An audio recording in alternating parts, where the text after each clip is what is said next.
Estados Unidos quiere remar junto a Extremadura en su apuesta por la innovación. Lo hará con un convenio único en el país, con el Instituto Tecnológico de Massachusetts, con el que el Gobierno de Extremadura constituirá una sociedad conjunta para impulsar startups tecnológicas en nuestra región.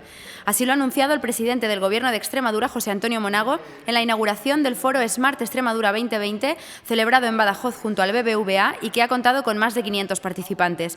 Un foro que supone un paso más en la estrategia de especialización inteligente en la que está inmersa la región, buscando la aplicación ahora de la innovación para alcanzar los objetivos ya determinados. Hoy podemos, gracias a nuestras señas de identidad, posicionarnos en Europa y en el mundo de manera clara, moderna y competitiva. Pero necesitamos focalizar todos nuestros esfuerzos en investigación y desarrollo de una manera estratégica, porque solo a través de la especialización inteligente de nuestra economía podremos conseguir que las inversiones en innovación y competitividad sean realmente eficaces. ¿Por qué innovar? ¿Cómo innovar? ¿Cuánto en innovación o dónde innovar? Han sido las preguntas a las que los extremeños han buscado respuesta en este foro, que ha contado con la ponencia de Hassem Galal y la presencia de la secretaria de Estado de Innovación, Carmen Vela, así como la participación de la vicepresidenta Cristina Teniente, quien ha presentado las líneas estratégicas para construir un ecosistema de innovación en Extremadura.